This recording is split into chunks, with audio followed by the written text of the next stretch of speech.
지난주에 촬영하러 제가 오면서 우리가 야외에서 늘 이렇게 촬영을 하지 않습니까? 그래서 야외에서 예배드리는 사람이나 또 야외에서 찬양하는 사람이 있을까 하는 생각이 문득 들었어요. 그리고 제가 거리 찬양이라고 하는 것을 제가 유튜브에서 쳐서 보니까 거기에 많은 분들이 거리 찬양하시는 분이 있더라고요. 특별히 부산에서 오래 있다가 또 포항에서 신앙생활 하시면서 또 임선주 집사님이라고 하는 분이 참 거리 찬양을 하는데 너무너무 찬양을 잘하시고 또 바깥에서 이렇게 찬양을 하다 보니까 목소리가 탁 튀어야 되잖아요. 그래서 아주 자신감 있게 탁 튀어온 목소리로 정말 찬양을 잘하시더라고요. 그리고 또 한 분은 버스킹 예배자라고 여러분 치면 또 한 분의 귀한 집사님이 나오시는데요. 그분의 간증을 제가 들으면서 이런 생각을 참 귀한 생각이다라는 생각을 하셨어요. 하나님 앞에 음대를 나왔고 그리고 하나님 앞에 찬양을 하기 위해서 영광 돌리기 위해서 음대까지 나왔는데 사실 특출하지 않으면 음대 나오신 분들이 뭘 하기 쉽지는 않잖아요. 그래서 부모님의 권유도 있고 해서 직장 생활을 다니는 거예요. 그래서 직장 생활과 교회 생활을 하면서 하나님께서 나에게 주셨던 이 소명, 정말 하나님을 영원토록 찬양하고 싶었던 이 마음에 대한 패션을 놓지를 못하는 거죠. 그래서 하루는 마음에 하나님께서 강력한 음성을 주셔서 마음에 나가서 찬양하라는 음성을 받고 네 곡을 준비해서 무작정 나아가서, 그분은 뭐 기타를 치시는 분도 아니니까 무작정 나아가서 MR을 털고 찬양을 했다는 거죠. 네 곡을 찬양을 했어요. 처음이라 얼마나 쑥스럽고 또 처음이라 얼마나 힘들었을까요? 근데 네 곡을 찬양을 하는데 맨 마지막 곡을 하고 이제 마치고 돌아가려고 할 때였어요. 근데 늦게 오신 분 한 분이 정말 미안하다고, 그런데 찬양이 너무 좋다고, 그리고 사실 내가 큰 어려움을 겪고 오늘 다른 데로 큰 결단을 하려고 했는데 오늘 이 자리에서 하나님을 찬양하게 되어서 얼마나 고마운지 모르겠다고, 미안하지만 처음부터 다시 한번 해줄 수 있겠느냐고, 그래서 그 네 곡을 처음부터 그 한 영혼을 위해서 다시 찬양을 하게 되어졌고, 그것이 거리 찬양의 버스킹 예배자의 하나의 예배 포맷이 되어졌다라고 하는 거죠. 말씀을 선포하고, 말씀을 읽는 그대로 읽는 거죠. 말씀을 선포하고, 그리고 그 말씀에 준한 찬양을 올려드리고, 또 말씀을 선포하고, 또 그 말씀에 대한 찬양을 올려드리고, 그렇게 혼자서 하는데 한 고등학생이 언니, 누나, 제가 촬영을 해도 되겠습니까? 그럼 해도 되지. 그래서 카메라가 한 대, 두 대, 세 대가 생기기 시작하는 거죠. 또 한 사람은 제가 영상 편집을 좀 할 줄 아는데 해드려도 되겠습니까? 또 그런 사람이 생기게 되어지는 거죠.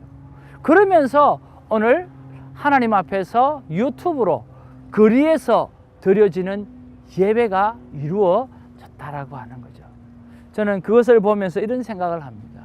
그 연약한, 그 유약한 여성분들이 하나님께서 얼마나 강하게 말씀하셨으면, 또 반대로 그 마음에 얼마나 강하게 하나님을 영광을 올려드렸으면 하는 그런 마음이 서로 일치가 되어져서 거리에서 나와서 찬양을 시작했겠는가라고 하는 거죠.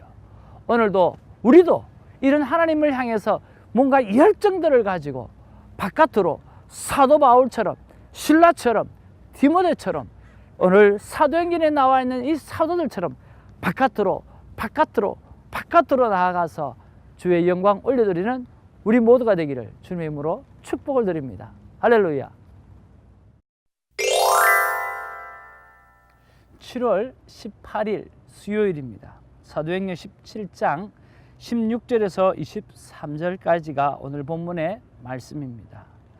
자, 16절에 보니까 바울이 에덴에서 그들을 기다리다가 그 성에 우상이 가득한 것을 보고 마음에 격분하여, 자, 우상이 가득한 에덴인 것을 우리가 볼 수가 있죠. 그리고 17절에 회당에서 유대인과 경건한 사람들과 또 장터에서 날마다 만나는 사람들과 변론하니, 날마다 만나는 사람들과 변론하는 그러한 내용이 나와요. 그리고 이 참 그리스 아테네, 특별히 이 에덴, 이 여기는요 얼마나 많은 학파들이 있을까. 자, 18절에 보면 어떤 에피크로스와 스토아 철학자들도 바울과 쟁론할세, 어떤 사람은 이르되 이 말쟁이가 무슨 말을 하고자 하느냐 하고, 어떤 사람은 이르되 이방 신들을 전하는 사람인가 보다 하니, 이는 바울이 예수와 부활을 전하기 때문이라. 우리가 학교 다닐 때 우리가 많이 배웠잖아요, 그렇죠? 에피크로스 학파, 스토아 학파, 뭐 이런 것들 우리가 많이 들었잖아요, 그죠? 그들 앞에서 오늘 사도 바울이 오늘 예수 그리스도의 부활을 전하고 있는 거죠. 이 사상 대립이 얼마나 크고 정말 대단했을까 하는 생각이 듭니다. 18절에서 21절에 보면 바울이 말하는 것에 대해서 그들이 아주 궁금해하는 그러한 내용도 기록되어져 있습니다. 19절에 보니까 그를 붙들어 아레오바고로 가며 말하기를 내가 말하는 이 새로운 가르침이 무엇인지 우리가 알 수 있겠느냐라고 이야기하는 거죠. 그리고 22절에서 23절에 보면 이 아레오바고에서 또 복음을 전하는 바울이를 기록하고 있습니다. 22절에 바울이 아레오바고 가운데 서서 말하되 에덴 사람들아 너희를 보니 범사에 무엇이 많았더라? 종교심이 많다라고 이야기하고요. 23절에 내가 두루 다니며 너희가 위하는 것들을 보다가 알지 못하는 신에게라고 새긴 단도 보았으니 그런즉 너희가 알지도 못하고 위하는 그것을 내가 너희에게 알게 하리라. 그러니까 다녀보니까 어떤 신이 있느냐고 하면 알지도 못하는 신에게라고 하는 말도 그런 신도 있었다라고 하는 거예요. 얼마나 종교심이 많고 얼마나 우상이 많고 얼마나 이단이 많았으면, 얼마나 신이 많았으면 알지도 못하는 신을 섬기는 그런 일도 있었다라고 하는 거죠. 사도 바울이 얼마나 답답해했을까라고 하는 것을 느끼는 장면입니다. 자, 이 본문 속에서 여러분은 어떤 말씀을 받습니까? 저는 18절이 말씀에 와닿네요. 18절에 보니까 바로 이는 바울이 예수와 부활을 전하기 때문이다 라고 이야기하는 거죠. 에피쿠로스 학파와 또 스토아 철학자들 앞에서 사도 바울이 예수와 부활을 담대하게 전했다는 거죠. 왜 이 말씀이 나에게 와닿았나? 이번에는 이렇게 생각을 해봅니다. 어제 7월 12일 목요일 날 저에게 많은 일들이 있었어요. 그렇지만 그런 것들 때문에 내 안에 좀 힘든 그런 하루를 보내게 되어졌어요. 그러면서 이런 생각을 해봅니다. 오늘 예수와 부활을 전했다. 오늘 우리의 삶 가운데 이런저런 일이 있을 수 있는데요. 좋은 일도 있을 수도 있고 나쁜 일도 있을 수도 있죠. 그런데 오늘 부활을 전하는 삶이 우리 삶 속에 늘 있다고 한다고 하면 영원히 사는, 내가 다시 살 것이라고 하는 그런 부활의 믿음, 그 부활을 증거하는 삶의 자세와 그런 행동들이 우리 안에 습관처럼 배어져 있다고 한다고 하면 오늘 이 땅의 문제가 여러분 어떻게 느껴지겠는가라고 하는 거죠. 여러분 어떠세요? 아마 그렇게 예민하게 느껴지지가 않을 거예요. 그러면서 이런 생각을 해보는 거죠. 그래, 맞아. 오늘 이 땅의 문제를 가지고 예민하게 반응해야 될 필요가 하나도 없어.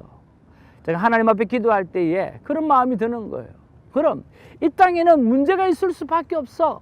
그리고 그 문제를 가지고 내가 고민해봐야 아무런 소용이 없어. 예민하게 반응하지 마.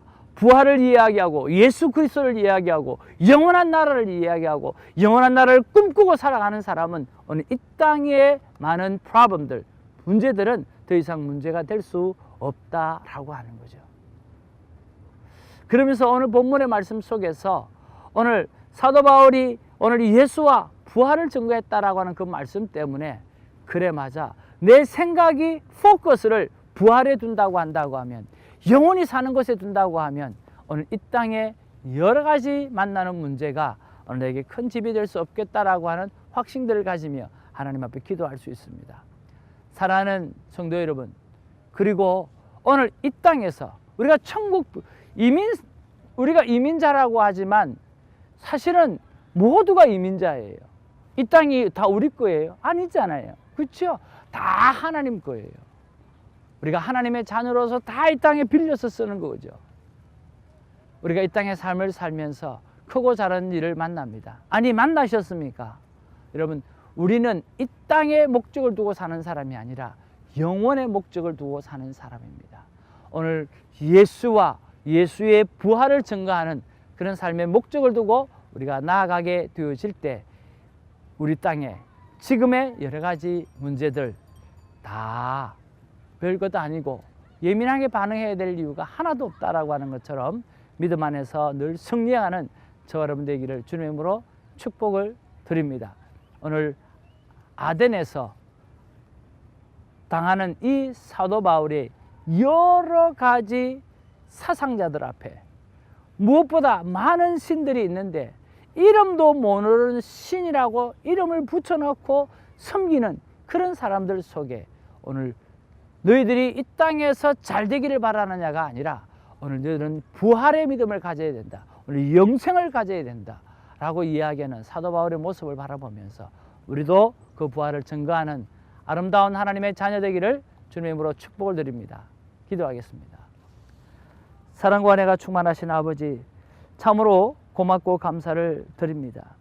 아덴에서 사도 바울이 보니까 우상이 너무나 가득하고 가득한 뿐만 아니라 이름 모르는 신까지도 세워놓고 믿고 있는 그들의 종교심을 바라보면서 예수 그리스도야, 부활이야, 우리는 영원한 삶의 생명을 목적을 두고 이 땅을 살아가야 돼 라고 복음을 전하는 그분의 모습을 바라봅니다. 그와 마찬가지로 우리의 삶 가운데 지금 이 땅의 문제를 가지고 살아가는 자가 아니라 우리는 영원히 살아가야 될 자요, 부활체로서 살아가야 될 자이기에 지금 이 땅의 문제를 예민하게 반응하지 아니하며 오직 복음을 전하며 살아갈 수 있는 우리 모두가 될 수 있도록 오늘 본문을 큐티하면서 하나님이여 능력을 베풀어 주시고 하나님이여 기름을 부어주시고 역사하여 주시옵소서. 감사하고 예수님 이름으로 기도하옵나이다. 아멘.